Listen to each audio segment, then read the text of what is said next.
Hello, church. So it is Saturday of Holy Week, April 19th. I will be looking forward to seeing some of you in person on April 20th for our Easter celebration. For our online community, just general sense of schedule.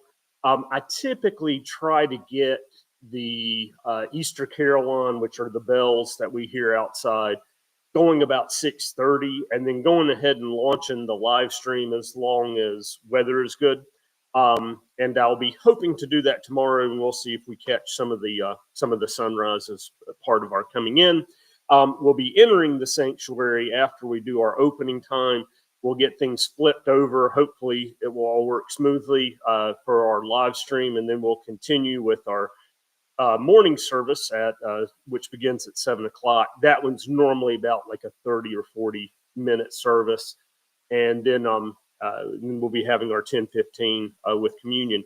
I forget now, but if you are worshiping with us online and want to participate in communion, please know that it is wonderful. If you want to grab some bread, some grape juice,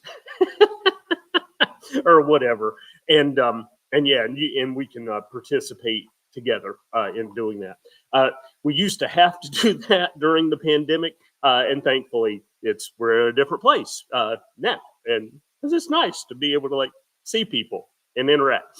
So Peterson's going to go ahead and get a woo. But I had a really unique experience as I was checking out Psalm 53, which was just me feeling like, oh, I've done this before. And then I was trying to remember it, but we haven't gone past 53.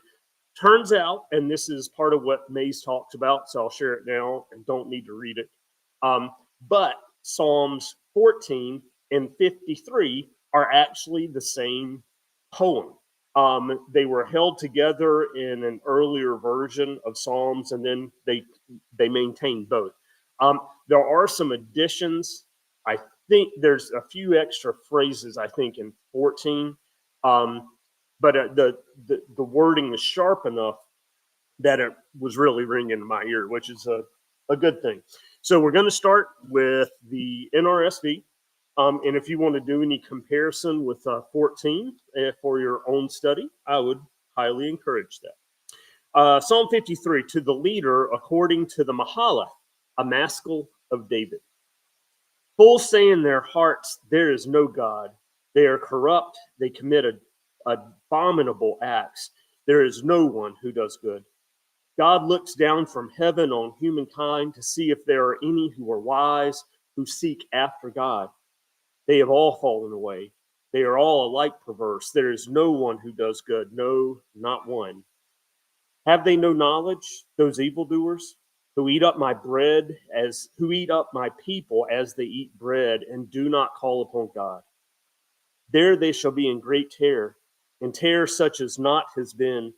For God will scatter the bones of the ungodly. They will be put to shame, for God has rejected them. Oh, that deliverance for Israel would come from Zion. When God restores the fortunes of his people, Jacob will rejoice, Israel will be glad. And good little reminder at the end there. So when we hear the words Jacob referring to the nation or Israel, we're talking about the same thing. And it's just ways that they'll denote in order to connect with the patriarchs from earlier on. So they'll use those kind of interchangeably. And Peterson, who, just as a reminder, already had a preemptive woo, a David song. Bilious and bloated they gas. God is gone. It's poison gas. They foul themselves. They poison rivers and skies. Thistles are their cash crops. God sticks his head out of heaven. He looks around. He's looking for someone not stupid. One man, even one God expectant, just one God ready woman. He comes up empty.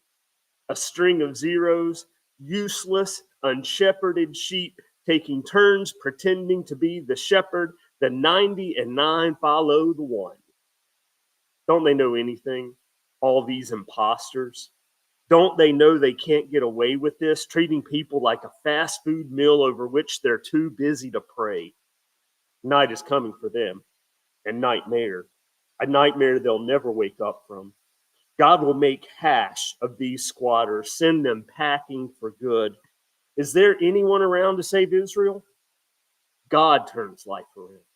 Turned around, Jacob skips rope. Turned around, Israel sings laughter. That's just gritty, fun, good stuff. He's looking for someone not stupid.